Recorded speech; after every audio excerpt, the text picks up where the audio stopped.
Regardless of who tells the story, the rules are the rules. Regardless of profession, your academic background, or your capability, regardless of one's volume, rules are rules. Rules are like facts. Regardless of how you twist the story, it doesn't change the facts. Regardless of who you report to, or regardless of your opinion, the rules are the rules, and the rules remain the same. Rules remain our ultimate guide, and the objective thinker always will research the rules in order to render a factual opinion. I am therefore asking members to reference their rules, to learn their rules, to adhere to the rules that guide and govern this honorable house. And now the statement from June 20th, 2024. On Friday, 14th June, I ordered the Honorable Member for Sandy Hill, the Leader of Opposition, to withdraw from the Assembly. The live feed of the proceedings of that meeting provides a record of the incident. Since that date, there has been much discussion about the incident in the media. This statement is being issued to ensure that the general public is very clear about the rules governing conduct in the Assembly and to avoid any misunderstanding of the processes involved. The Honorable Member for Sandy Hill rose on a point of order during the Honorable Member for Rose South's contribution to the Assembly's debate on the Bill for Supplementary Appropriation 2024 Act 2024. Rule 61 of the House of Assembly Procedure Rules 2021 sets out how this process should be undertaken. It states, and I quote, "No member shall interrupt another member who is speaking except by rising to a point of order.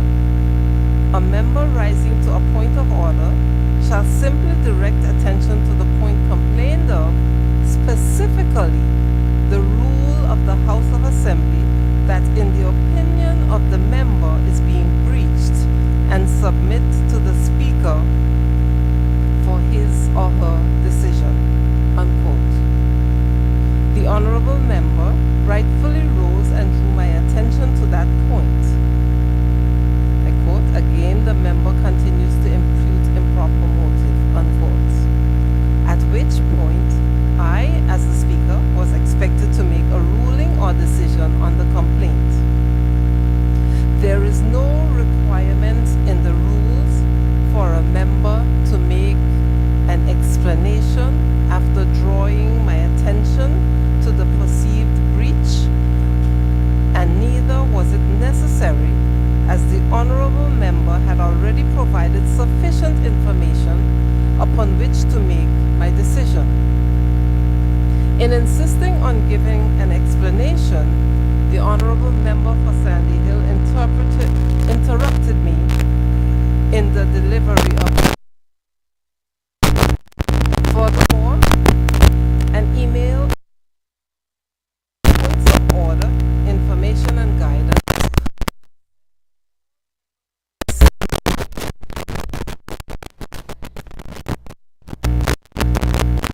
Members, can you please silence your phones? Persons.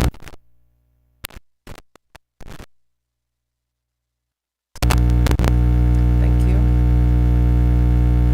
I will read. Furthermore, an email entitled Erskine May on Points of Order, Information and Guidance was sent to all members of the Assembly on Friday 13th, 2024 regarding the use of points of order. So while the general public may not be aware of the requirements of the rules, each member of this honorable house should be aware. Rule 6 of Assembly Procedure Rules presentation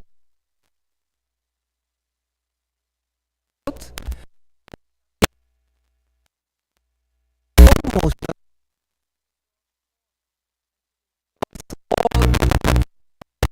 speaker addresses the assembly, any member speaking shall immediately resume his or her seat, unquote. The honorable member for Sandy Hill was in breach of Rule 66 as she continued to stand and speak while I, as speaker, was speaking, even after being asked to resume her seat on 2 distinct occasions. Upon taking her seat, the honorable member again continued to speak. This is a blatant disregard of the rules and of the authority of the speaker. So as to preserve order and decorum in the assembly, I was left with no choice but to order the honorable member's withdrawal from the assembly under Rule 71(1).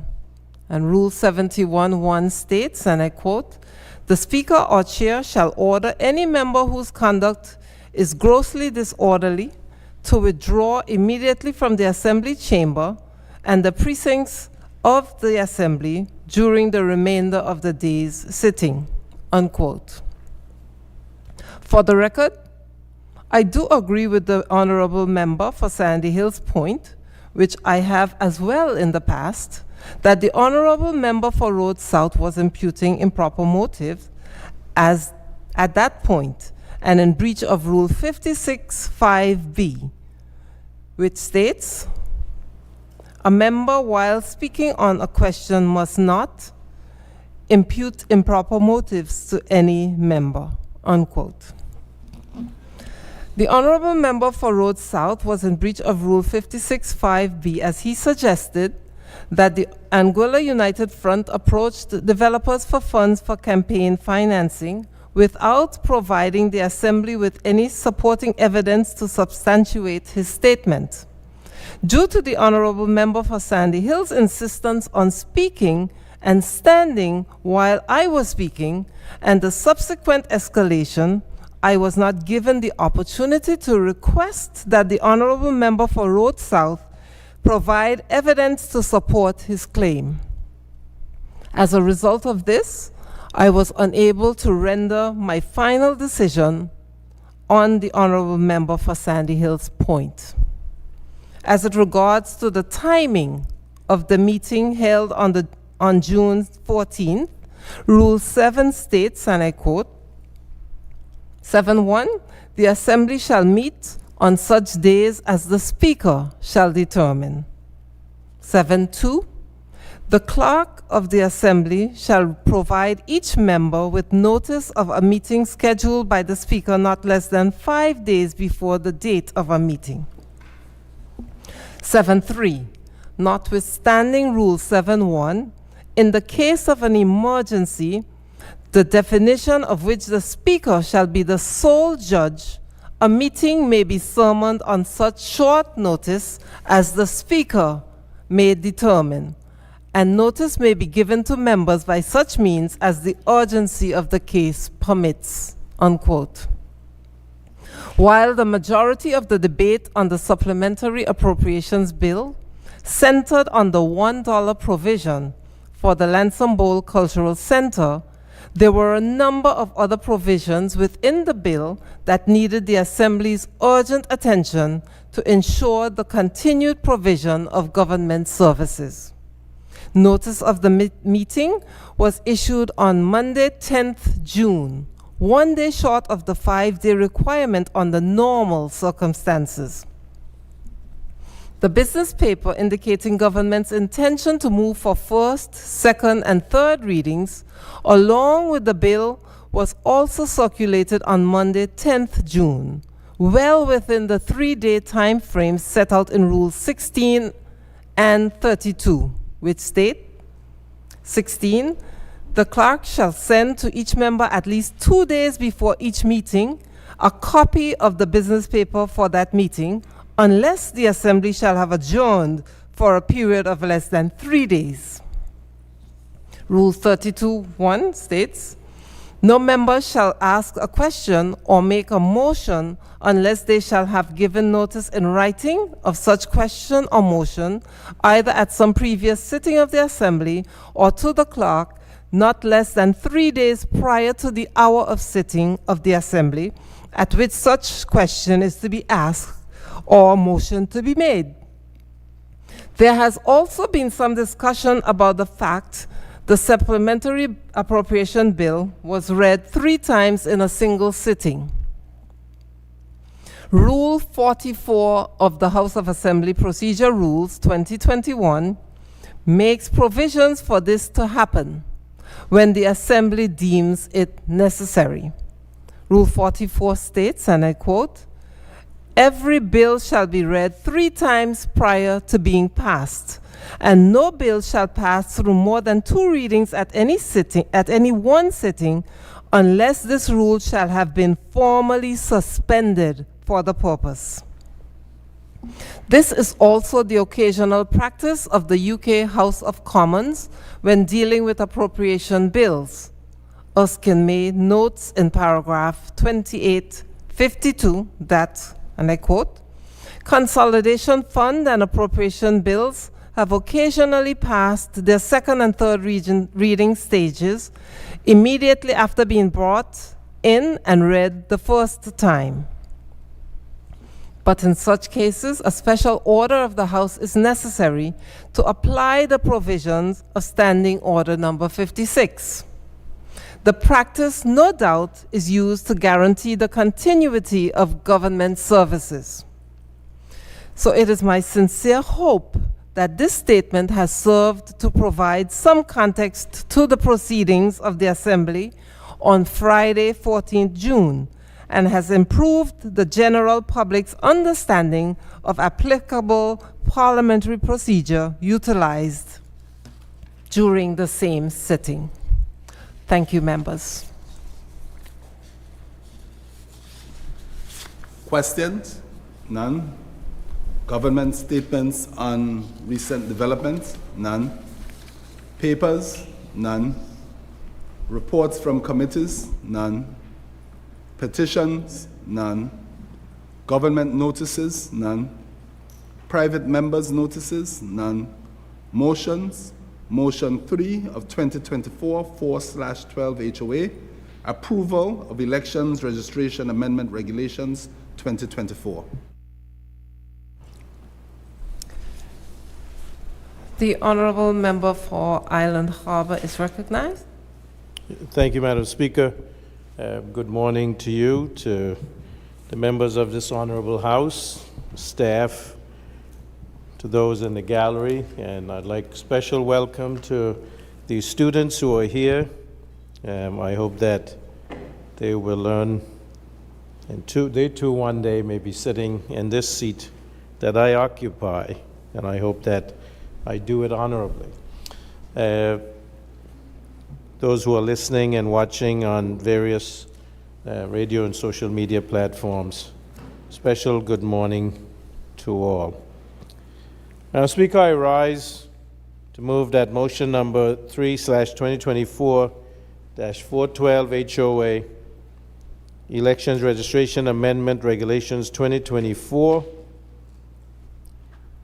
whereas Section 97, subsection 2 of the Elections Act 2019, Act number 18/2019, provides that any regulations made under said act shall be laid before the House of Assembly as soon as may be after they are made, and shall not continue in force after the expiration of 7 days from the time when they are laid, unless a resolution is passed by the House of Assembly providing for the continuance of the regulations.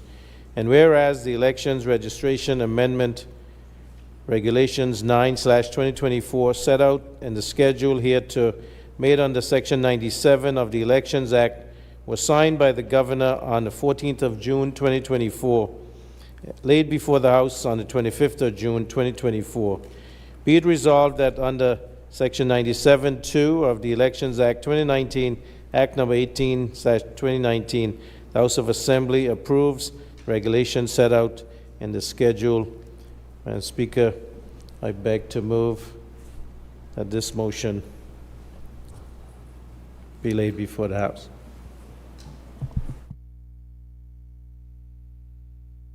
Madam Speaker, I rise to second. Thank you, members. Madam Speaker, explanation. Thank you, Madam Speaker. Madam Speaker, I'd like to give an explanation for this motion. The motion is to lay the regulations signed by Excellency the Governor on the 14th of June. Madam Speaker. Madam Speaker, it was in the Anguilla, dated the 7th of June, 2024, where there was a entry from the Supervisor of Elections that was dated 3rd June, 2024. And in that, it's titled Voter Registration and Objections Procedure to Names on the Voters List. And the Supervisor of Elections, Madam Speaker, outlined the procedure towards objecting to names that are placed on the voters list, the preliminary list, and the quarterly list. Madam Speaker, there is continuous registration that was put into the Elections Act in 2019, following the order in council, which came into effect in May of 2019, Madam Speaker, when the Constitution then was amended to allow for at-large voters continuous registration, at-large candidates, those single island-wide members, 4 to add to the 7 district candidates, and also this would allow continuous registration. Madam Speaker, there was some confusion that could have been caused by the statement made by Supervisor of Elections, given the amount of days that would be allowed for objections to be made, Madam Speaker. Supervisor of Elections was quoting the Act correctly, Madam Speaker. However, given that there would not be the amount of time that the Act intended, Excellency the Governor decided to bring this regulation, Madam Speaker. And in the regulation, as was stated by Excellency, these regulations are to clear up a minor error in the drafting of the Elections Regulation 2020. The error relates to the period within which a voter has to bring a challenge to the preliminary voters list. The previous regulations said any challenge had to be brought within 8 days of the list being published. Unfortunately, the 2020 regulations erroneously lumped the period for challenging the preliminary list with that for the quarterly list, the effect of which was a challenge to the preliminary list had to be brought by the 52nd day of the quarter, even though the preliminary list is not published until the 72nd day of the quarter. The Attorney General's chambers drafted an amendment to the regulations to make it clear that the challenge to the preliminary list should be brought within 8 days, that is, by the 80th day of the quarter. Given that the Supervisor of Elections had recently published the information of how voters can challenge those they believe that are not resident in their district, Governor, Her Excellency wanted to make sure that that the Supervisor of Elections did not get embroiled in technical procedural challenges to that process. And so the regulations read, Madam Speaker, that amendment of Section 21, Clause 2, principal regulations are amended in Section 21 by deleting subsection 2 and substituting the following. Subsection 2, a notice of an objection referred to in A subsection 1A shall be delivered not later than the 52nd day of each quarter, or B subsection 1B shall be delivered not later than the 80th day of each quarter. This is the regulation signed by Excellency to clear up the minor error that was in the regulations elections of 2020, Madam Speaker. Thank you. Thank you, Honorable Member for Island Harbor. Motion 3/2024-412 HOA has been moved and seconded. Members, the floor is open for contributions to the merits and principles of this motion.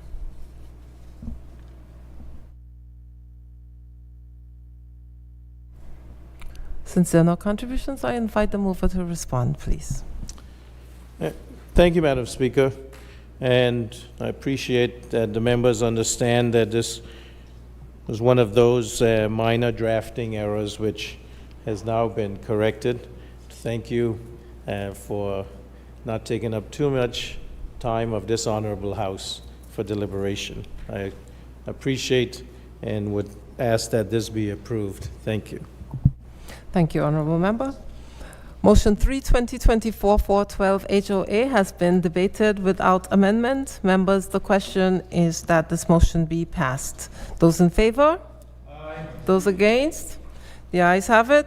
Motion 3/2024-412 HOA has been passed without amendment and is now a resolution of the Assembly.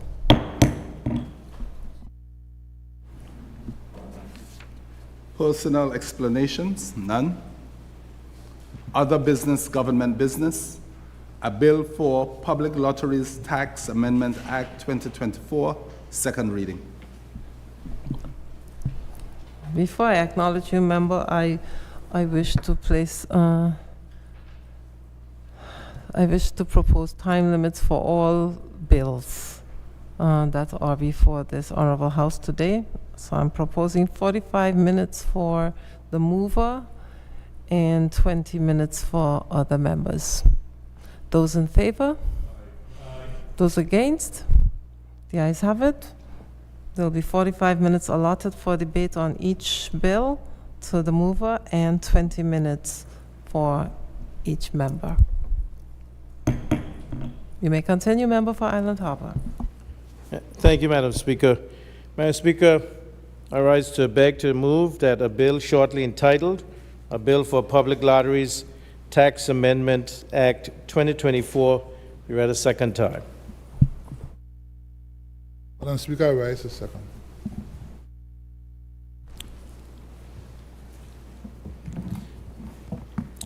Thank you, Madam Speaker. Madam Speaker, it has been the long custom that nonprofit organizations, churches, civic organizations, even the police have raffles.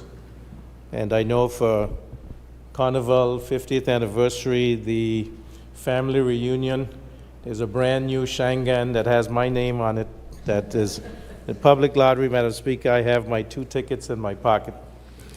And, but Madam Speaker, this ties up the time of the Executive Council because all of these have to come to Executive Council for approval, and especially if there any proceeds that where the tax remission would exceed 1,000 EC dollars, you know, these have to be approved and also have to, you know, go through. So the intention, Madam Speaker, is that any public lottery where the proceeds would be less than 35,000 EC dollars, that the Minister of Finance can make a determination on these. And so the Attorney General Chambers understood and acknowledged the administrative challenges faced by the Ministry of Finance and Executive Council due to the increased influx of these requests. However, they emphasized the continued importance of regulating raffles and bingo cards, and as a solution, they recommended implementing this $35,000 threshold beyond which the Minister of Finance, through the Permanent Secretary of Finance, would oversee all requests falling under this limit.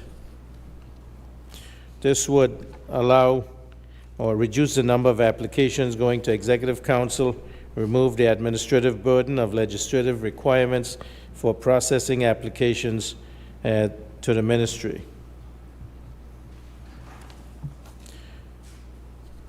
the assumption is that the efficiency would translate to operational improvements. The Ministry of Finance will develop clear, comprehensive guidelines and criteria to implement the new threshold effectively to ensure consistency to how the policy is applied, reducing confusion among applicants.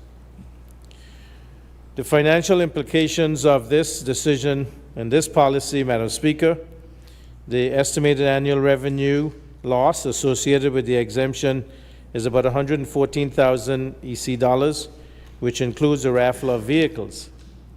Notwithstanding, it was noted that currently this lottery levy is not ordinarily collected because most of these are for charity, nonprofit organizations, and it's not anticipated to impact budget collections. So, Madam Speaker, this Public Lotteries Tax Amendment Act 2024 would be to allow that the raffles, bingos, that these would not have to go to Executive Council unless the proceeds would exceed $35,000 EC dollars. Thank you. Thank you, Honorable Member. Someone second? I raise the second, Madam Speaker. That's what I asked. Did someone second? Yes, you did. Yes. Okay. Thank you, members. I now invite debate on the merits and principles of the Public Lotteries Tax Amendment Act 2024. The floor is open for contributions.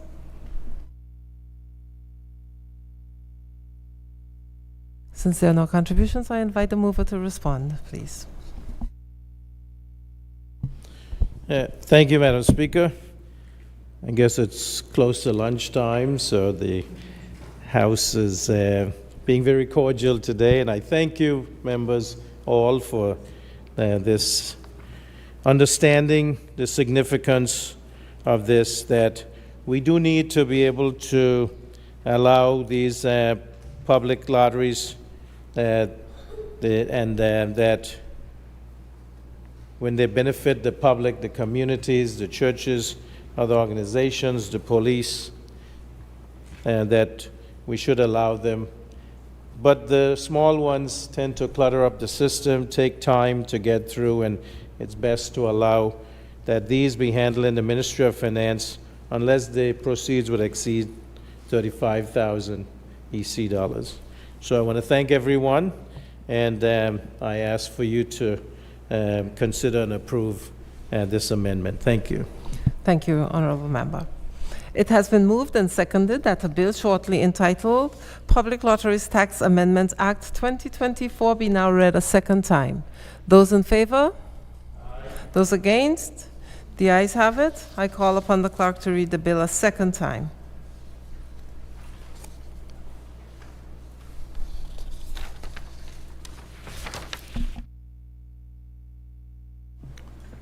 An act to amend the Public Lotteries Tax Act, Revised Statutes of Anguilla, Chapter P 135.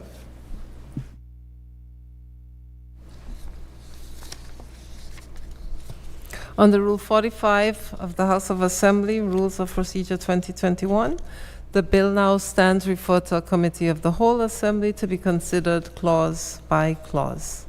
Assembly in committee. Clauses 1 through 4. I put the question that clauses 1 to 4 do stand part of the bill. Those in favor? Aye. Those against? The ayes have it. The title and the enacting clause.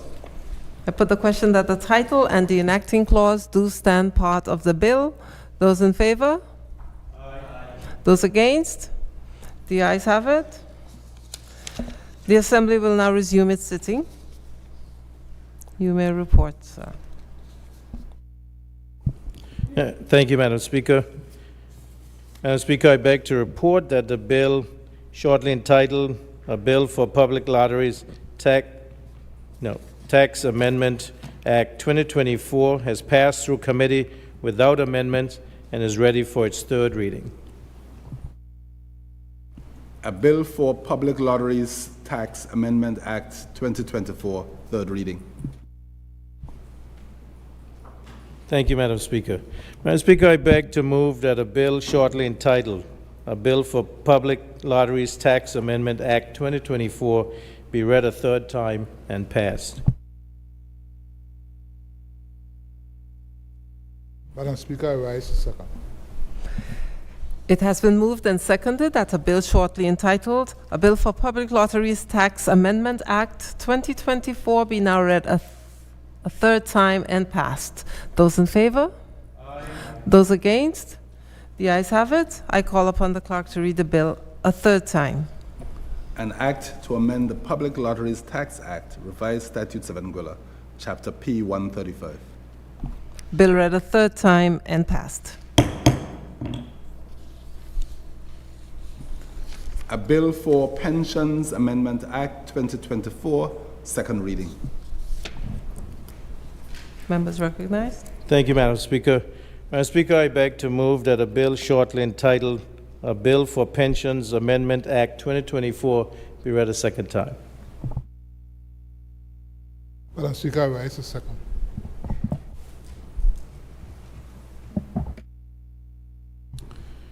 Thank you, Madam Speaker. Madam Speaker, upon assuming office back in, we were elected 26th and 29th of June of 2020 and assumed office on the 1st of July. There was a actuarial report that was done, Madam Speaker, for the Public Service Pension Fund. And that showed, Madam Speaker, in fact, there were two done, Madam Speaker, by two different entities. And both showed that the Public Service Pension Fund, unless changes were made, that it would be depleted by 2028, Madam Speaker. So these recommendations were given, included increased contributions, and Madam Speaker, you would have been present in this honorable House when in December, we passed the amendment that allowed that employees, that is public servants, would pay 1% added to their 3% starting in January 1 of 2024. You'd also been made aware, Madam Speaker, that this government added, starting in 2022, 1% to the pension fund for each public servant, Madam Speaker, going from 3% to 4% to 5% the following year, and then 6% this year, Madam Speaker. This was essential, Madam Speaker, because back in November of 2021, when the Honorable Amanda Milling, Member of Parliament for United Kingdom,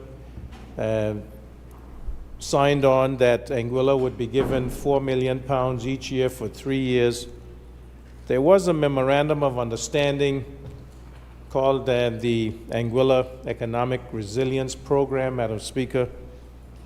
There were two requirements in that, Madam Speaker, among others.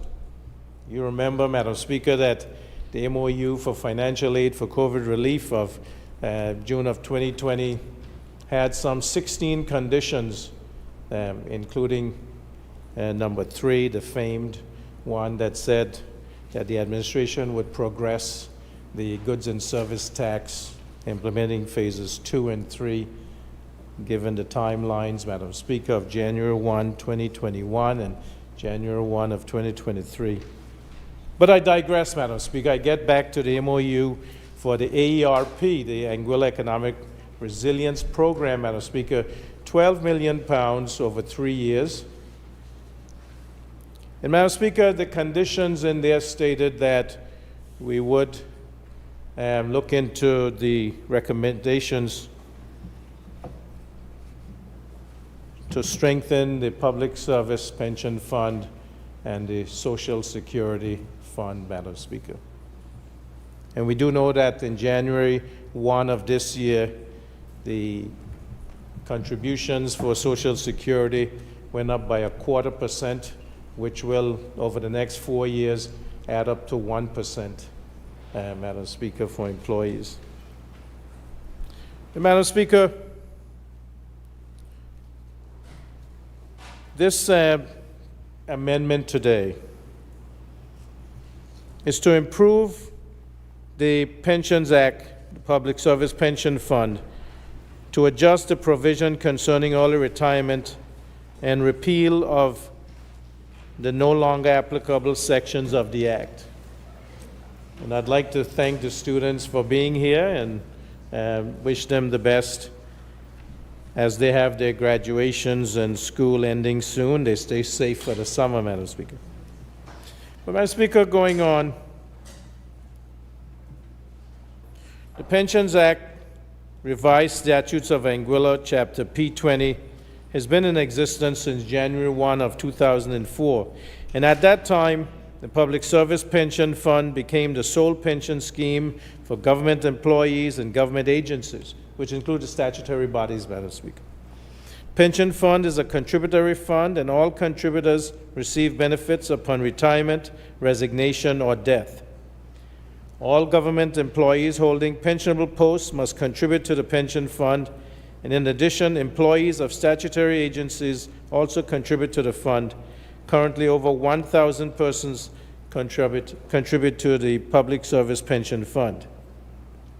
There's a separate fund for members of the Royal Anguilla Police Force called the Police Pension Fund. Both funds are administered by the Pension Board and Pension Fund Office. For contributors appointed before January 1 of 2004, the age of retirement is 60 years old. For contributors appointed on or after January 1, 2004, the age of retirement is 65 years old. This amendment to the Pensions Act, Madam Speaker, Section 7 of the Act, entitled Circumstances in which Pension May be Granted, outlines specific conditions under which a pension, gratuity, or other allowance can be awarded to an officer upon retirement from public service.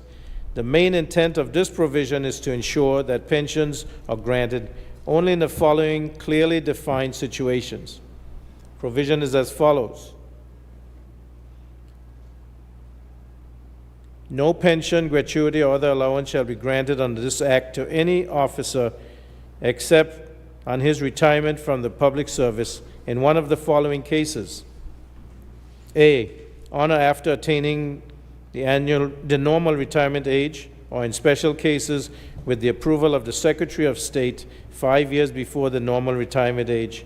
B, in the case of transfer to other public service, on or after attaining the age at which he is permitted by the law or regulations of the service in which he is last employed to retire on pension or gratuity. But if his service is such other public service is superannuated under the Federated Superannuation System for universities, or a similar insurance scheme, he has retired on one of the grounds mentioned in paragraphs A, C, D, E, and F. C, on the abolition of his office. D, on compulsory retirement for the purpose of facilitating improvement in the organization of the department in which he belongs, by which greater efficiency or economy may be affected. E, on medical evidence to the satisfaction of the Governor or the Secretary of State that he is incapable by reason of any infirmity of mind or body of discharging the duties of his office, and that such infirmity is likely to be permanent. And then F, in the case of termination of employment in the public interest as provided in this Act. The proposed revision to Section 7A of the Pensions Act addresses concerns regarding the administration and financial implications of early retirement, Madam Speaker. After consultation with the actuary, the Public Service Pension Fund Board recommends specific amendments to clearly define eligibility and penalties for early retirement. The revised section articulates that contributors are eligible for early retirement within 5 years of reaching their normal retirement age, with a reduction applied to both the gratuity and pension payments. Contributors may opt for early retirement at any time within 5 years prior to reaching their normal retirement age. The early retirement will incur a reduction in the gratuity and pension calculated at a rate of 5% per year of early retirement.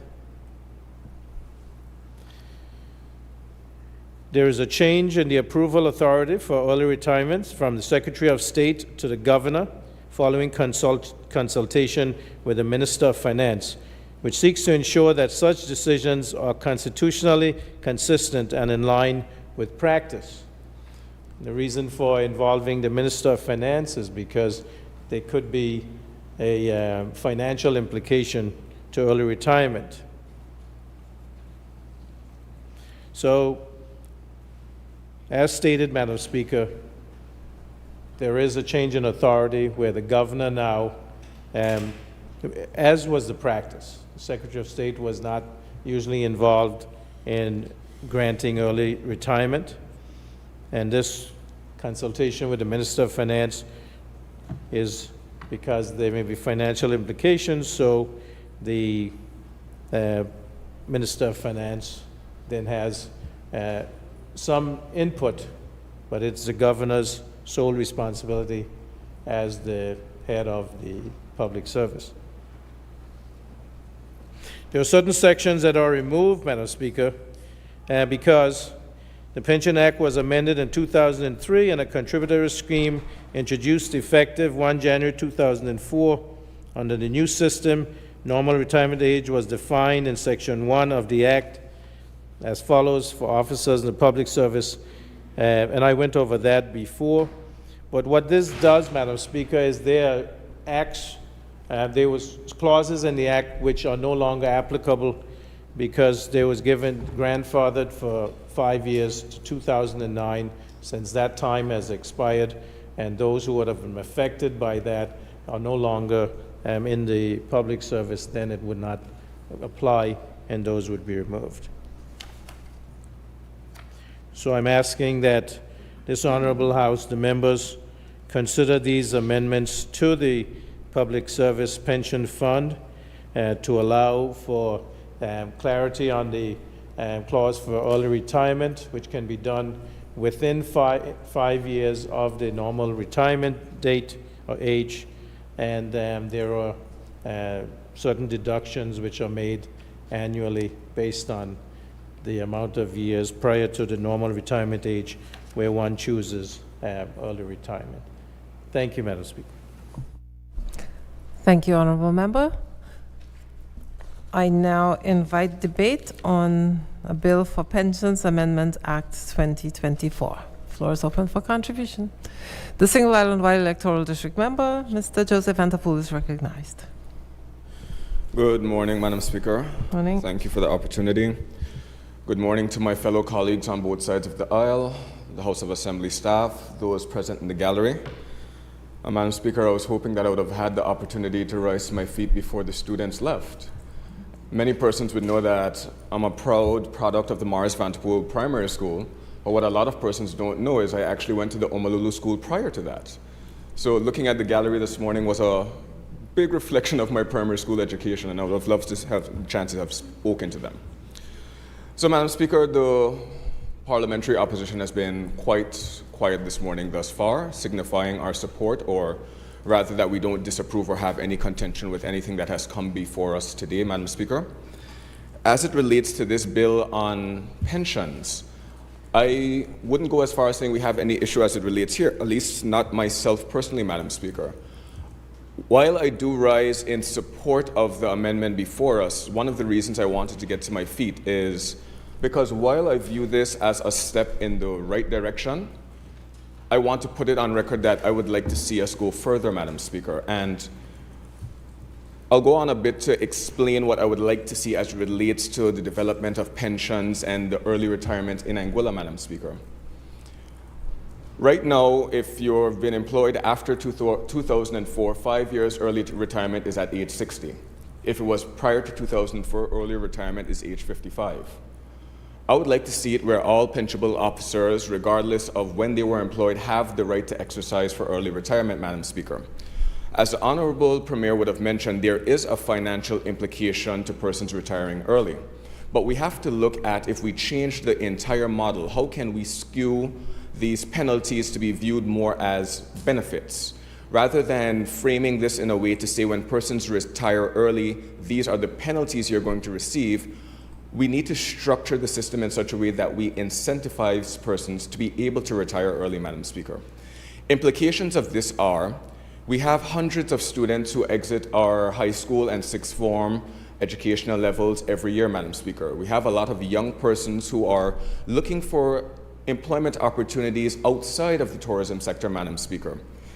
By restricting public officers from being able to retire until they reach a certain age, be that 60 or 65, they are forced to hold on to positions within the civil service, reducing the upward mobility and the lack of development prospects for the younger persons who may wish to enter the public service, Madam Speaker. When we tell teachers, for example, that they have to stay in a classroom until they reach the age of retirement, that means if a teacher left high school and went straight into the educational system as a teacher, from 18 until 60 or 65, we're expecting them to stay up to date and to keep up with the students in the classroom, Madam Speaker. Why? Because they may be fearing impacting their pensions or their retirement benefits.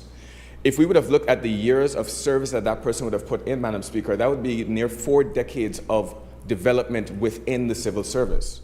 While we are proud of all of our civil servants who worked so tirelessly and are committed to the development of the civil service, Madam Speaker, I think we also owe them a right to be able to explore their benefits after they may have felt that they had served their time, Madam Speaker. Let's say, for example, someone would have joined the civil service at 20, they would have spent 25 years old, they're now 45. After 25 years of service, do we really have to tell them, well, you have to stick around for another 20 years simply because you have not reached the age of retirement? So, Madam Speaker, I think we need to shift away from the paradigm of thinking of specific ages of retirement to more so one where we can develop different packages based on your years of service and commitment. So whether it's you get certain benefits after 5 years, 10 years, 15 years, 20, 25, Madam Speaker.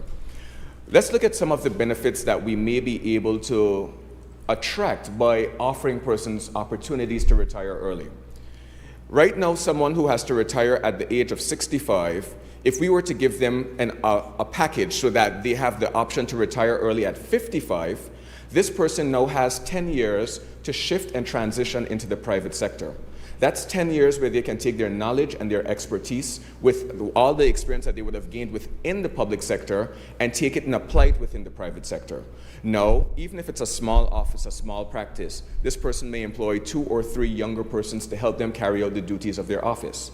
This has a direct impact on knowledge transition from generation to generation, all while alleviating the pressure within the civil service to allow upward mobility, to allow opportunities for younger persons who are now trained, maybe more experienced and more equipped when it comes to the new technologies, the new mannerisms and the standards of going about doing things, all while stimulating the economy, Madam Speaker. If we look at the current setup, just as an example, where we have customs primarily being done as a public function under a government department, but when we look at the level of brokerage that's being done by the private sector, Madam Speaker, this is an example of how I can see private companies partnering with the government by way of industry in order to facilitate a more efficient economic environment, Madam Speaker. So if we were to take that kind of approach and not only offer them their early retirement, Madam Speaker, but perhaps for persons in areas where they want to pursue their passions, dreams, goals, and develop unique areas given their expertise, Madam Speaker, that we create a program similar to what we do with youth and culture with the Get Set, where we help young persons be able to create their own businesses based on their ideas, where we help as a government, whether it's through grant funding, the offering of different incentives, and pretty much programs that also help them, if they're lacking the expertise and knowledge, to be able to develop their own private practices, Madam Speaker, growing the public sector, growing the job market, and ultimately growing the opportunities that we have. So while I am in support of the bill we have before us, Madam Speaker, I would like to see us take a more progressive approach in terms of shifting to such a transition. One that gives not only more flexibilities to persons within the civil service as to how they want to contribute to their island, but one that also opens the doors to opportunities for our young persons and for experts and persons with expertise to come back and meaningfully contribute to the civil service, Madam Speaker. Let's move away from thinking that we have to either have a job with government or a job within the hotel sector to more of an approach to where we view our time within the civil service as a time of our national development, of a time of us going and contributing to our nation and building it up, knowing that that time is only for a period, after which we can then transition to the private sector and allow other persons to now take up that baton and continue contributing to our national development, Madam Speaker. For that to take place, we're going to have a full paradigm shift as to how we look at this whole retirement. But I hope with that being said, everyone has an idea of how I think we should start moving, and maybe we can have a further discussion as to how we can make that a reality, Madam Speaker. Thank you. Thank you, Honourable Member. Are there any other contributions? The Single Island Electoral District Member, Mr. Kenneth Hodge, is recognized. Thank you, Madam Speaker, and a pleasant good morning to members of this Honorable House, as well as those listening via radio and social media. Madam Speaker, I rise in support of this bill here this morning. Madam Speaker, many, many years ago when I entered the public service, the trend was then that you would find persons in senior positions were nearing the end of their careers. So they were close to retirement age, and those senior positions were seen as parting gifts for them. Madam Speaker, I have seen that paradigm shift dramatically over the years, where we are seeing younger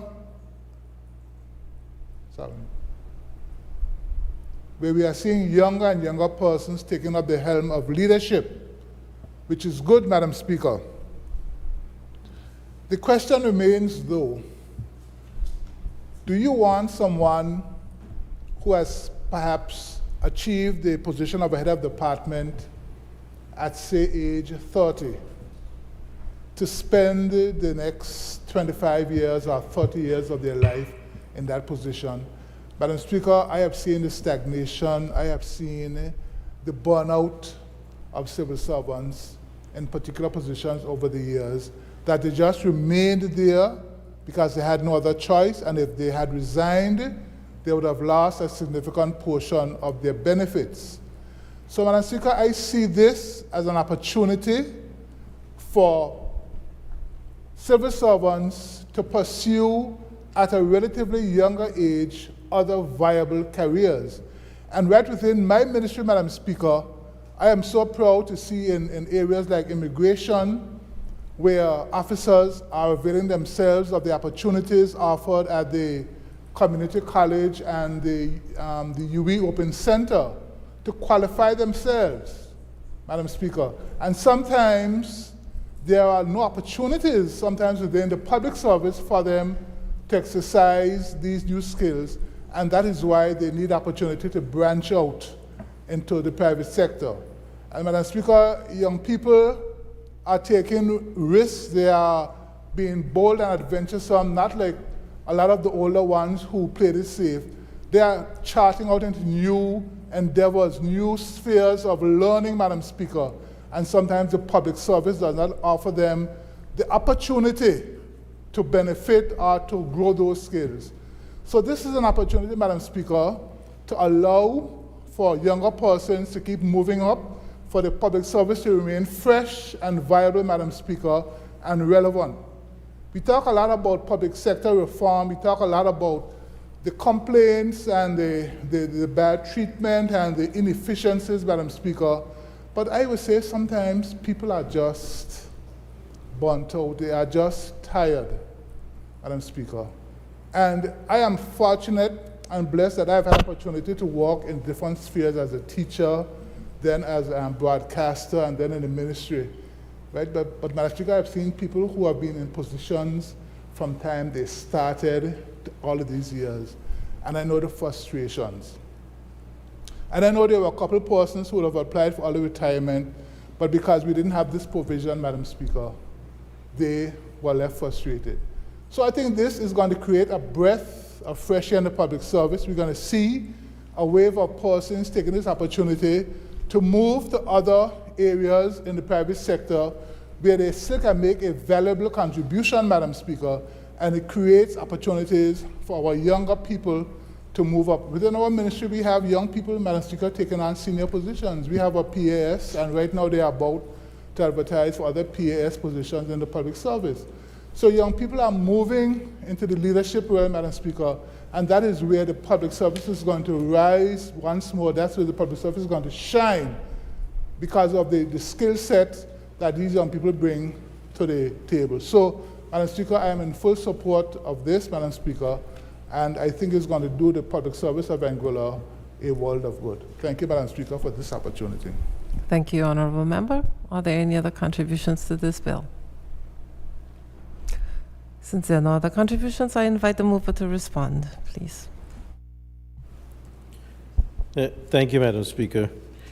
Madam Speaker, I appreciate the interventions by the two members, and certainly it's good to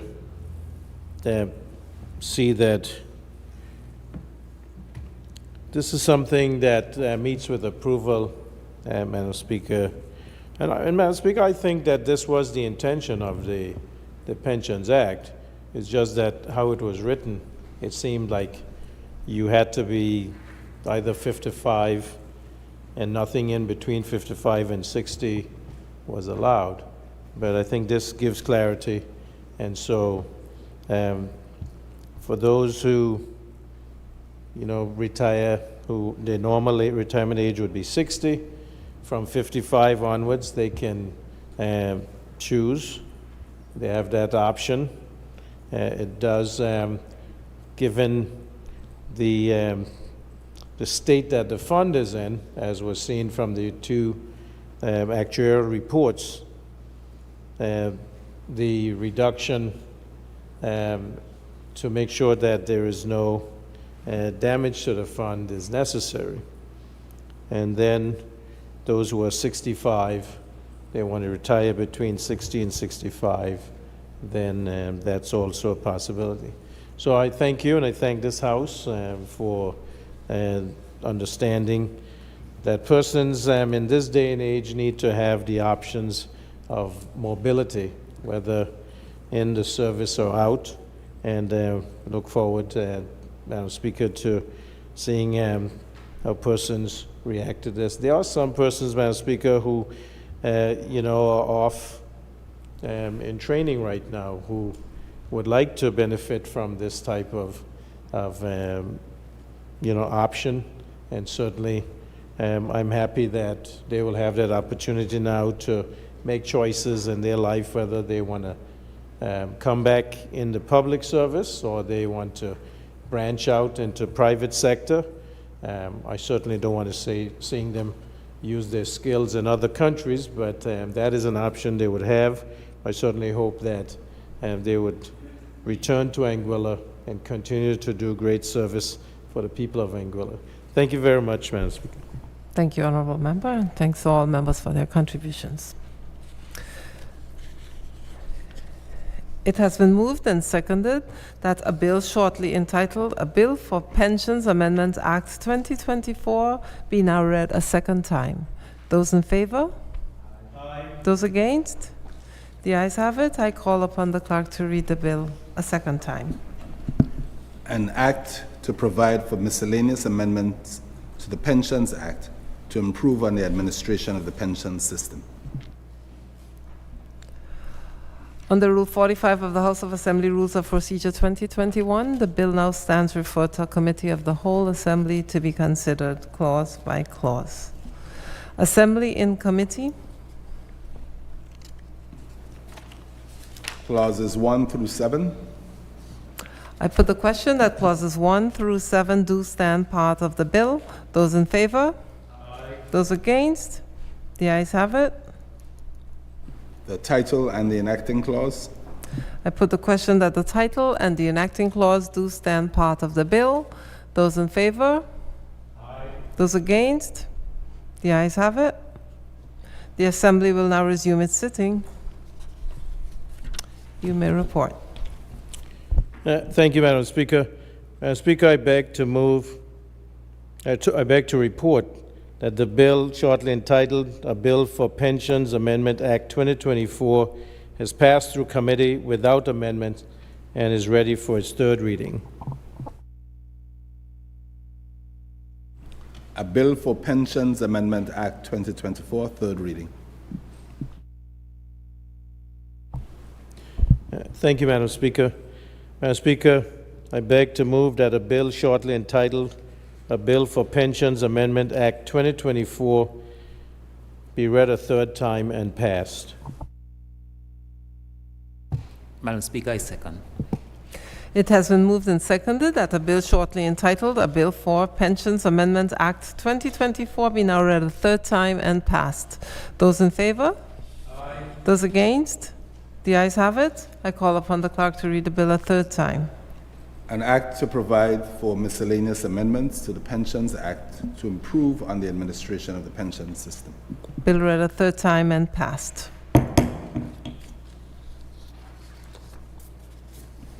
A bill for Tax Information Exchange International Cooperation Amendment Act 2024, second reading. Recognized. Thank you, Madam Speaker. Madam Speaker, I beg to move that a bill shortly entitled A Bill for Tax Information Exchange International Cooperation Amendment Act 2024 be read a second time. Madam Speaker, I second. Thank you, Madam Speaker. Madam Speaker, this amendment is to the amendment to the legislative framework to improve the effectiveness of international cooperation for tax purposes. And this entails the Tax Information Exchange Act and International Tax Compliance Common Reporting Standards. And the purpose is to seek approval, and this provides for a change in the definition of competent authority, the obligation to file a nil return, that is, a return of zero, administrative penalties, and notification obligations of non-reporting financial institutions. Madam Speaker, this is all in keeping with our need to be compliant. There are significant regulatory standards that Anguilla has signed on to, and as necessary for us to be able to function, whether in the financial service industry, but just to exist, Madam Speaker, because of all the concerns about anti-money laundering, reporting, also the combating financing of terrorism. And Anguilla, even though small, in a small jurisdiction, a fledgling in the industry now, still has to be held accountable and held to the standards that other jurisdictions are held to. And so we want to do our part, Madam Speaker. This amendment was sent out to the industry, Madam Speaker, for consultation, and their comments were presented, amendments made as necessary. Given that we are held to these international standards, we have to comply, Madam Speaker. And so this is where we are right now with this amendment that is necessary for us to continue to work towards increased compliance. Because when we assumed office, Anguilla was considered non-compliant with the OECD. And one of the conditions of that famous Memorandum of Understanding for financial aid for COVID stated that we should work towards becoming at least largely compliant, Madam Speaker. We have been able, with the help of our dedicated public servants in the Ministry of Finance to get partially compliant. But we continue to work, Madam Speaker, even though short-staffed. You know, there are persons who get on the radio, Madam Speaker, and talk about all the things that we should be doing, the government should be doing. But they don't seem to remember that when we came in, Madam Speaker, there was a deficit of $97.1 million. And Madam Speaker, they can rant and rave and huff and puff and talk about, you know, what this government is doing or what the Premier hasn't done or what the Minister of Health is supposed to do that hasn't been done yet.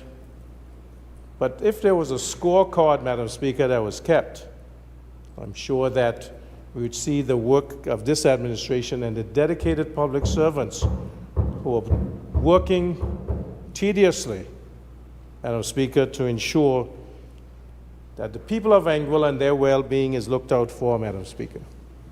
So I take umbrage, Madam Speaker, I take offense even. Not for me, but to those who are working hard, Madam Speaker, to make sure that this country stays on axis and that the people are taken care of, Madam Speaker. And certainly we can't do everything, Madam Speaker. I mean, I've heard them talk about we should have a new hospital by now instead of a Lansing Bowl Cultural Center. Madam Speaker, I've heard them say that we should be able to provide all the specialty care that a big developing country can provide. When, Madam Speaker, we are limited not only by size but by resources, Madam Speaker. And still in the next breath, Madam Speaker, they would say, well, you can't have the GST because, you know, it's killing the people, sucking the lifeblood out of the people, Madam Speaker. Those were the exact words that were used on the radio, Madam Speaker. But how do you get the resources and the funding necessary to do the things that are necessary, Madam Speaker, for the people of Anguilla? Certainly we have to make some sacrifice. We cannot continue, Madam Speaker, to depend on the kindness of strangers. That is taken from a streetcar named Desire. But Madam Speaker, you know, I hope that the people of Anguilla will understand that, you know, politically it's good to get on these public fora and to make statements when you're not the one with the pen in your hand making the decisions, Madam Speaker. But if perchance that opportunity was given, if the people of Anguilla were to have a day of amnesia in 2025 on election day and elect certain people on this side, to this side of the room, Madam Speaker, I'm sure that they realize that, you know, this is not something where you can just say, you know, you have a wish list and it happens overnight. You've, you know, like Dorothy, click your heels and you're back in Kansas. Or that you can snap your fingers and everything happens that we want to happen. Madam Speaker, I would like to see that we have all the specialists. But the same supplementary budget that was debated in this House, where it seemed like $1 seemed to dominate the discussion, Madam Speaker, from one side of the House, that same supplementary budget now provides funding that we can start recruiting, Madam Speaker, cardiology to help our aging population. Orthopedic surgeon to help with some of those who, as the person who was on the radio the other evening talked about, increased injuries, Madam Speaker. A lot of our persons who get injured, Madam Speaker, have to go away because they have orthopedic injuries, they have broken bones. The only way we can do that, Madam Speaker, is to have the funding to be able to do it. And so, Madam Speaker, as I was saying, we need to be able to be compliant. We need to meet certain regulatory standards. Madam Speaker, we just went through the fourth mutual evaluation for the CFATF, which is the Caribbean Financial Action Task Force, part of the Financial Action Task Force. And Madam Speaker, we seemed to be in the doldrums. We were getting a bad report. And it was the efforts of the acting Attorney General, who I think sits behind me, yes, and the current Attorney General, who is on his way out, that they went to Trinidad, Madam Speaker, and represented Anguilla well so that we got better grades, so that we were looked at in a better light. And Madam Speaker, we have to thank the public servants that go out of their way, some of them not even Anguillian, to look out for this country and the people of this country, Madam Speaker. There's some people who are not even born in Anguilla, Madam Speaker, who are here, who, you know, sometimes make statements about, you know, the eligibility of the current Premier to be the Premier, Madam Speaker. Madam Speaker, maybe we should ask where their navel string is buried. But, Madam Speaker, I digress, and certainly I apologize. Please stick to the bill, yes. Yes, thank you. So, back on track, Madam Speaker. This Tax Information Exchange Amendment Act provides for the change in the definition of competent authority, the obligation to file nil return, administrative penalties, notification obligations of non-reporting financial institutions, and this came also with regulations, Madam Speaker, which provide for a change in the definition of competent authority, etc. Madam Speaker, I present this to the House and ask that the House considers and approves so that we continue to make those strides, Madam Speaker, to improve our financial service industry as another pillar of this economy, but also that in the eyes of the international regulatory bodies that we meet the compliance obligations. Thank you. Thank you, Honourable Member. I now invite debate on the merits and principles of a bill for Tax Information Exchange International Corporation Amendment Act 2024. The floor is open for contribution. Since there are no contributions, I invite the mover to respond, please. Thank you, Madam Speaker. Madam Speaker, I know in the audience are able-bodied, competent, capable public servants in the Ministry of Finance. I want to thank them for all the work they have done, continue to do, to move us towards higher compliance standard, and also helping us to meet the regulations as imposed by the international bodies like the EU, where we still continue to be blacklisted, and the OECD, where we are partially compliant. But it's through the work of these public servants, Madam Speaker, who, you know, are not, you know, given the usual praise that they're worthy of, that we continue to move Anguilla in the right direction. And Madam Speaker, Anguilla is now a country that is looked at by the whole international community, not just because of the .ai domain name registration buzz that is out there, where all the newspapers and journalists and TV programs are interested in knowing about that program and also about Anguilla. In tourism, we are still top-notch. We have some of the best beaches in the world. We have the most hospitable people. But, you know, we also have in the past come under scrutiny for financial practices. In fact, you know, the member for Road South will continuously mention, you know, that there is a book written about by Mr. Rijak, and Anguilla features prominently in that, not in a good light. Confessions of a Money Launderer.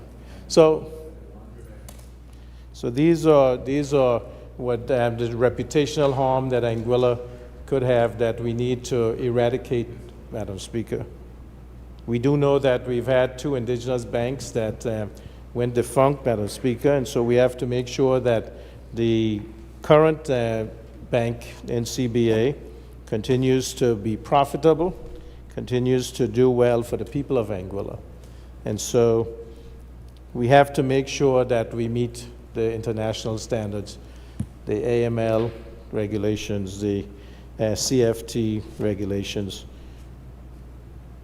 We have to hire people in the public service. There was somebody, Madam Speaker, who complained about that the PE, that is, you're increasing the number of persons in the public service instead of cutting them. They don't realize that we have to hire people, Madam Speaker, just to be compliant. We have to hire people just to dot the I's and cross the T's, Madam Speaker. And so persons should find out what's going on, and we are always open for comment and for, questions. The Ministry of Finance is available, public administration. And just want to say, Madam Speaker, that tomorrow morning, the senior management teams in the public service will have training sessions, workshops.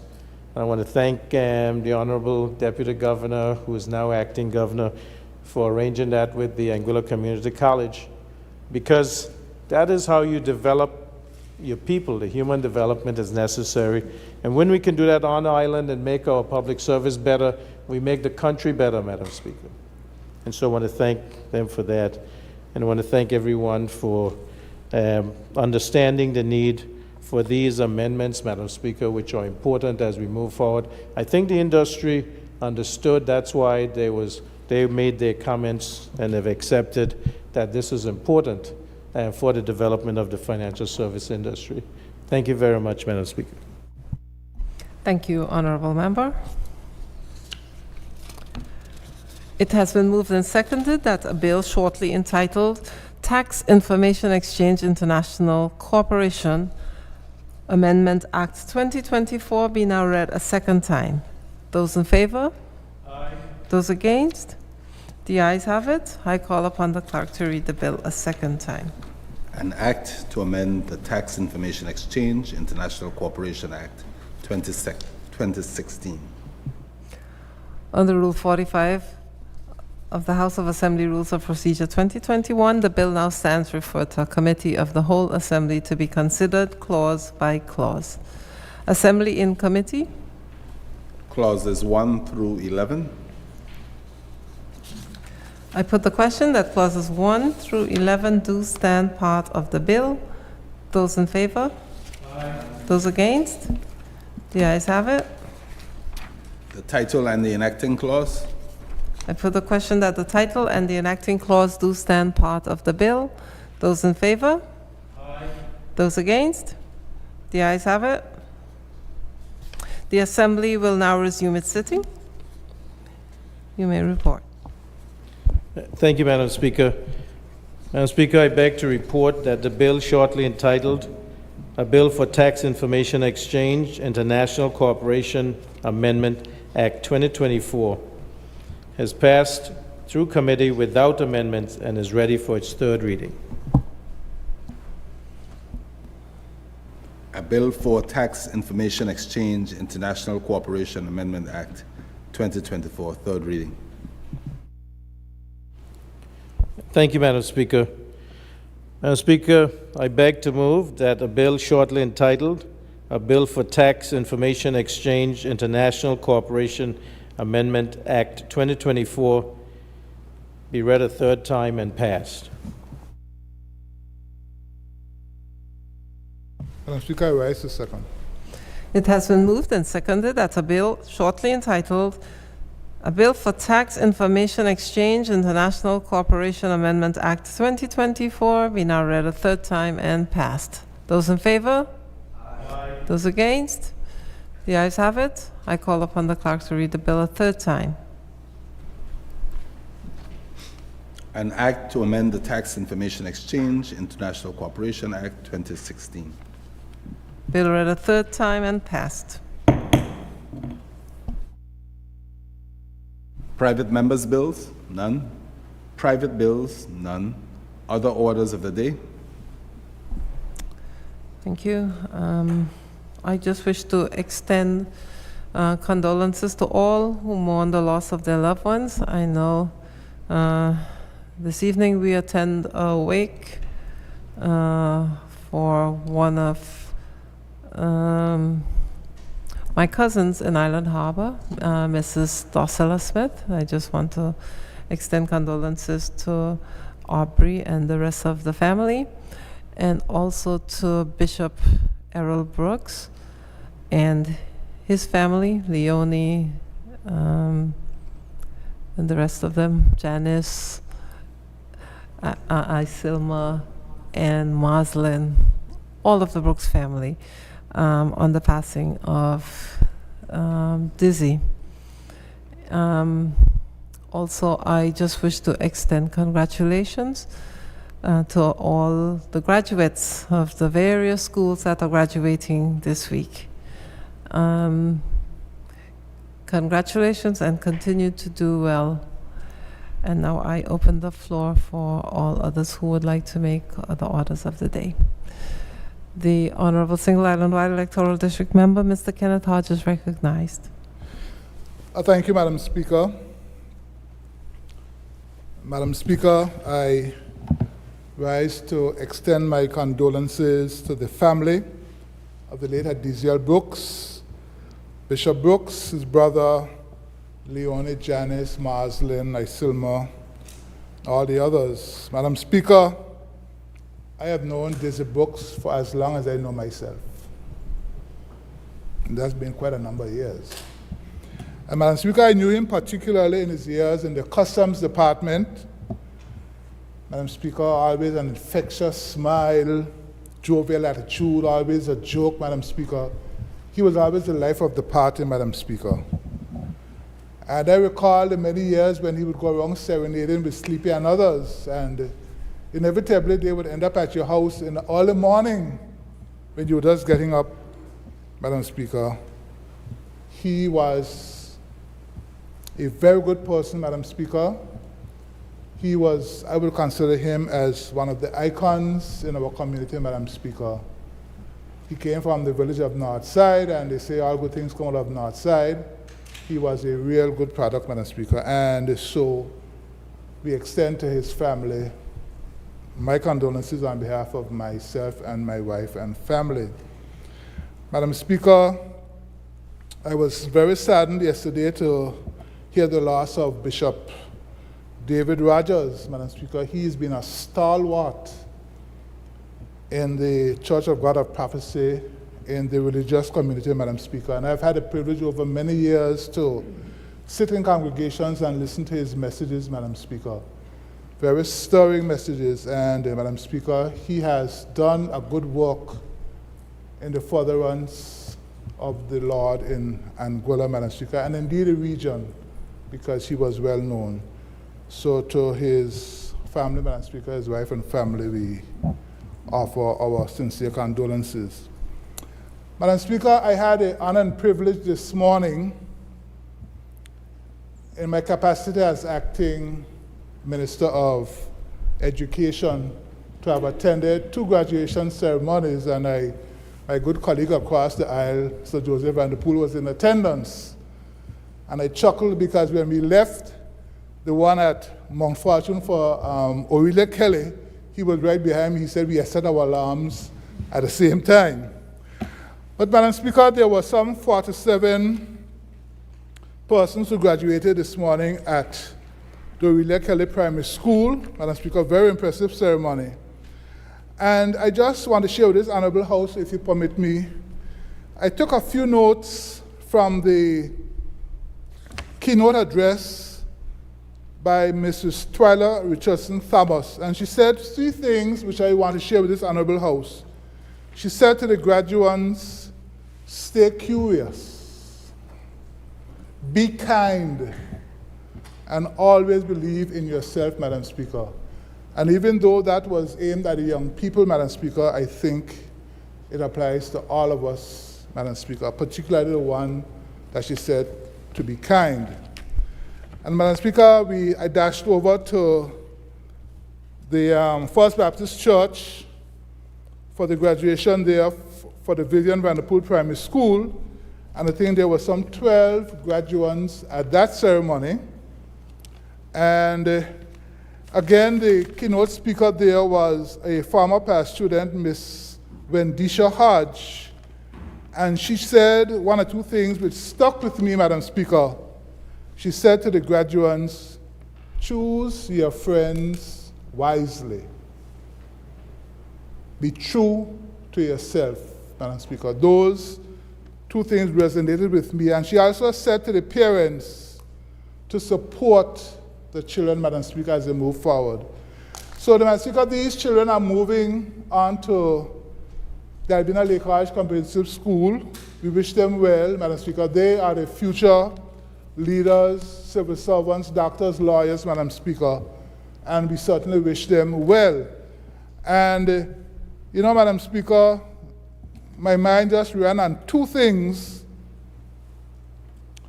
from Martin Luther King, where he said, make a career of humanity. Commit yourself to the noble struggle for equal rights.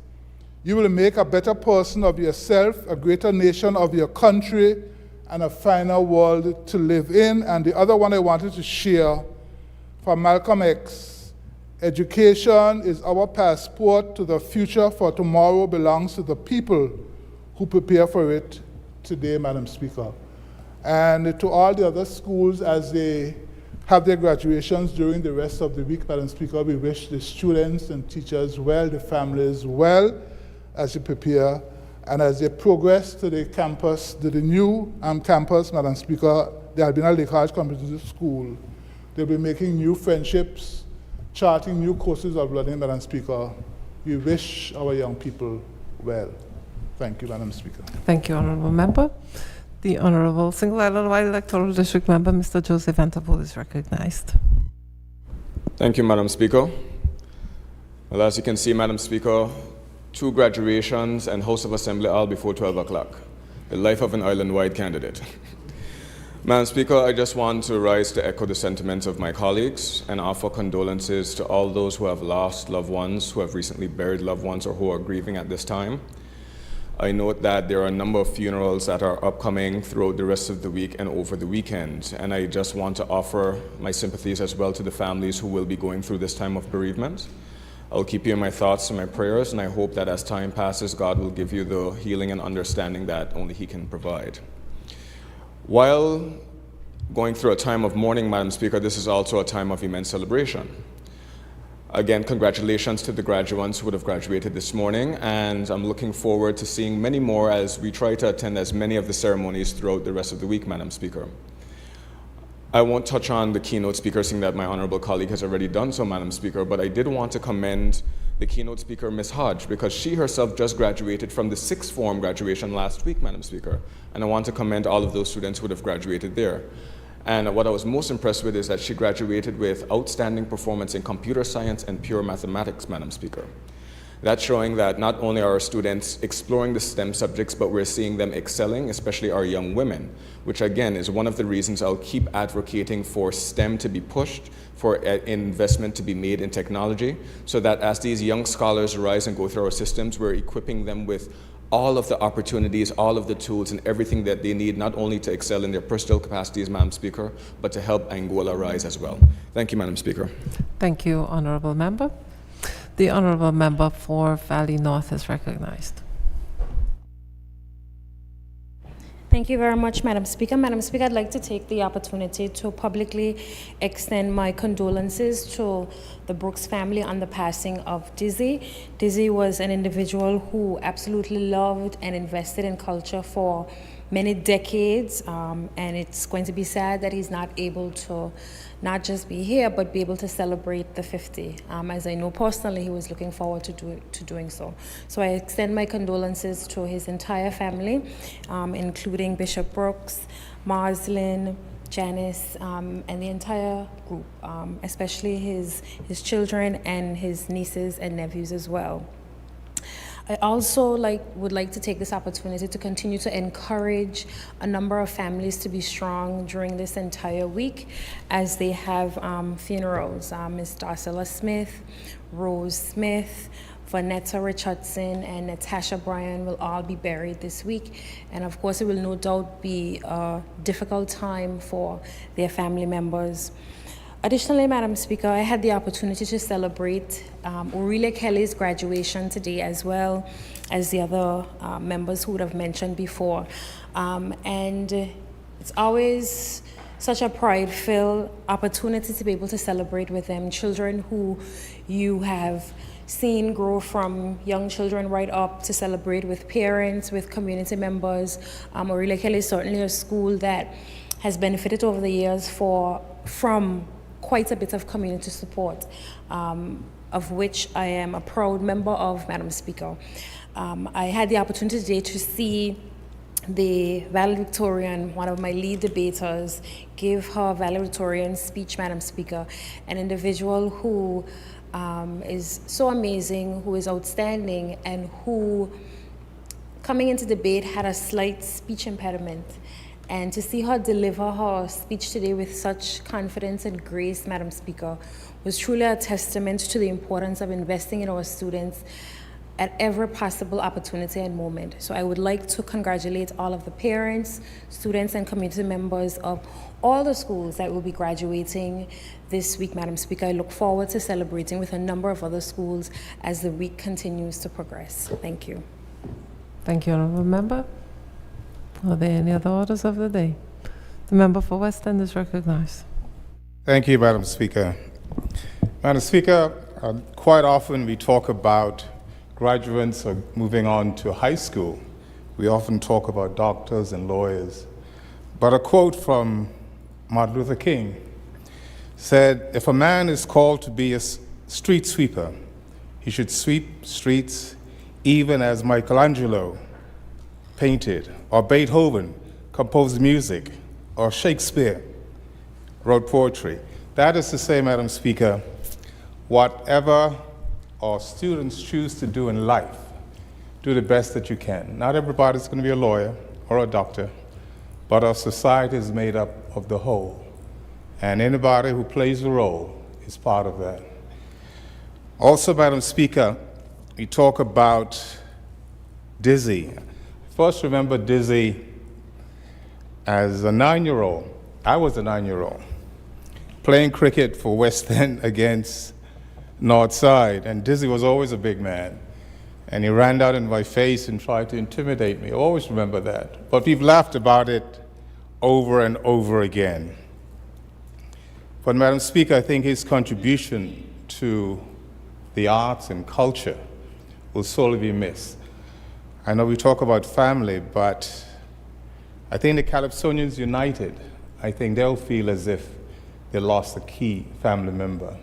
And there are many others, Madam Speaker, who will be grieving over this period in time. We all look forward to the 50th year of Summer Festival or Carnival, but there are messages every day that we should appreciate the day that we have, because we could plan for the future, but we're not sure whether there is much of a future.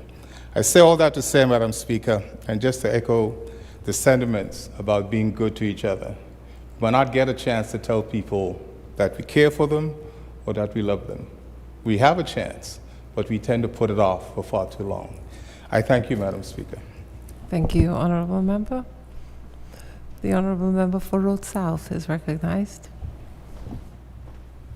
Thank you very much, Madam Speaker. And thanks for the opportunity for us to extend condolences to those who have passed, and congratulatory remarks to those who have been graduating from primary school on to secondary school, and those who have graduated from sixth form on to the world. I'd like to congratulate my daughter, Jazara Machidine, for graduating high school, sixth form, just recently, and my last son for graduating the Aurelia Kelly Primary School. But his real foundation was built at West End at the Alvin Allison Primary School, and very proud of them. But Madam Speaker, I'd also like to extend deepest condolences, in particular, to Pastor Rogers, Madam Speaker. I know the family very well, and when they lived in the BVI, very large family, Madam Speaker. Very large family, and a very close-knit family, Madam Speaker. Extremely close-knit. And if you would know, the house in which Pastor David Rogers lived is right around the corner from my dad's home. And so in their younger years, they would visit each other frequently. And even after the passing of my father, he would always ask about my mother, and I would always visit Pastor Rogers. He was always there to pray with you and to give you wise counsel. And just last week, he took a turn for the worse, and he was hospitalized and unfortunately passed away yesterday. So again, in this forum, I'd like to extend deepest condolences to Diane and the rest of the family.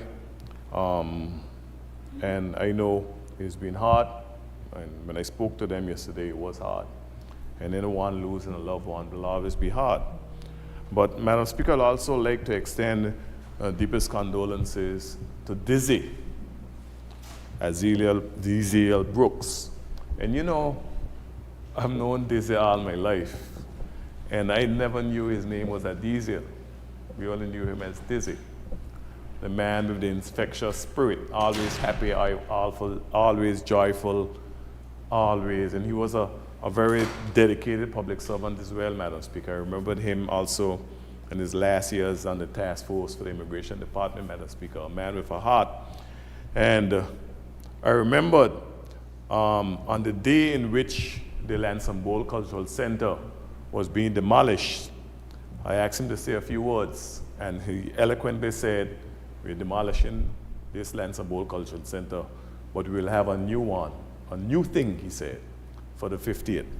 And when I learned of his passing, the first thing that ran through my mind is that he did not get to enjoy the new thing. But he did get a chance to see what the new thing would be like. And this happens, Madam Speaker.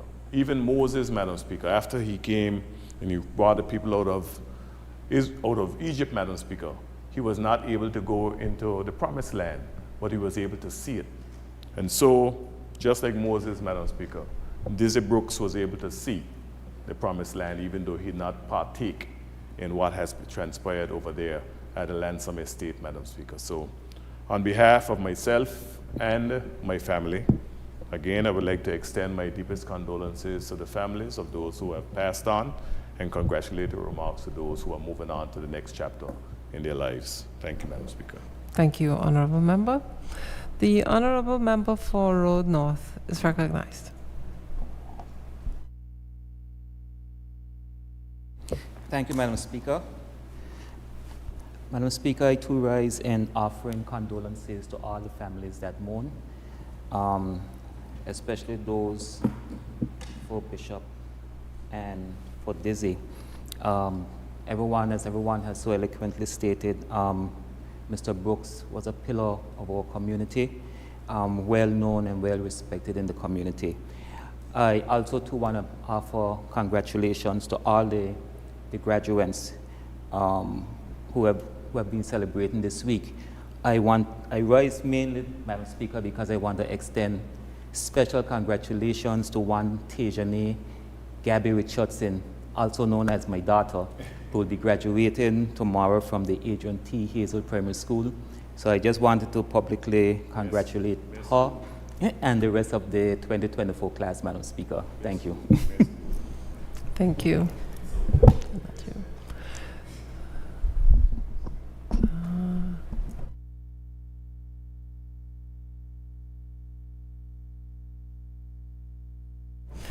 The Honorable Member for Island Harbor is recognized. Thank you, Madam Speaker. You know, it's one of those bittersweet days when you see the young students graduating, the smiles on their faces, the joy of that accomplishment, but also, we have that they'll be going on to a different with the Albina Lake Hodge Comprehensive School. Some of them may even move away to go to other places, Madam Speaker, as the summer realizes. And so I want to congratulate all the students, the teachers, and that is one of the things that the valedictorian for the Vivian Vanderpool School, Denisha White, she got many awards today, but she thanked the teachers, especially one that she blew kisses to, and I thought that was very touching, because they say that next to your parents, your teacher are the ones that you get close to, and I know certainly over years that I still remember some of my teachers fondly for the impressions that they made that are indelibly inked upon my mind. So all the schools, Madam Speaker, I wish to congratulate all the graduates this week as they have accomplished what they set out to do, and certainly as they move on. But Madam Speaker, it's the sadness comes in when we know that there are many funerals that are upcoming, especially tomorrow. We'll be burying our first cousin, Ms. Darcilla Smith, who was a gem to the El Noba community, Madam Speaker. And you mentioned the name Darcilla, and everybody knows who she was, and the impact she had on the community, her love and caring and compassion. And so it's very sad to know that she passed. Sadder still to know that she had that early onset of dementia. And these are the infirmities that we have to deal with as we go on. Lauren Webster also, who was at Falcon Nest. Everyone knew who she was, and certainly sad to know that she passed at what we'd consider a tender age, under the age of 60. Certainly want to wish heartfelt condolences to her family, and Rose Smith, who was sister from the church, and one that I know she is getting buried the day after. And then, of course, we can't forget Budja, Eugene Harrigan, my uncle-in-law, one that I must say that treated me like I was his son for the years that I've known him, and that never stopped. And I want to thank the family for being there for me, always giving me the support that I needed to get to where I am. Without them and their love and caring, and sometimes help, whether it was financial and otherwise, to help me to get to accomplish what I have done. Those who are sick and hospitalized, Madam Speaker, we want to pray for them and ask that God give them healing. But Madam Speaker, we are disturbed by this continuous gun violence that happens. And recently, there was a shooting near the Lansing Bowl Cultural Center site. And this just shows, Madam Speaker, that we still have significant concerns in this society that need to be addressed. I want to thank the Royal Anguilla Police Force, Commissioner Robert Clark, and the UK Armed Police officers who are here helping to maintain law and order. But also we have to call on all society, Madam Speaker, to get involved in trying to slow down and eradicate this gun violence. Certainly want to pray that the young man recovers fully, and that his uncle, who is here in this house, we wish you the best and the family as they deal with this, Madam Speaker. Certainly, Madam Speaker, we call upon parents, teachers, churches, other civic organizations, whatever it takes, government, non-government, to do what we can. We've had the committee for gun crime and violence we need to follow those recommendations. We're certainly committed to see it work, Madam Speaker. And so, we leave from here with a heavy heart for those who have passed, but Dizzy especially. I remember about 3 weeks ago, I ran into him in the grocery store, and we were talking about, of course, Carnival coming, and asked him if he was performing. And, he said he was still riding that train, so he didn't make it to the day, but I know that he was certainly committed to seeing that the art form continue. I spoke with Bishop Brooks yesterday, conveying my condolences. Certainly want to wish condolences, heartfelt, to the rest of the family. Thank you, Madam Speaker. Thank you, Honorable Member, and thanks to all members. Adjournment. Thank you, Madam Speaker. Madam Speaker, I rise to beg that this honorable House be adjourned sine die. Madam Speaker, I rise to second. It has been moved and seconded that this honorable House now stands adjourned sine die. Those in favor? Aye. Those against?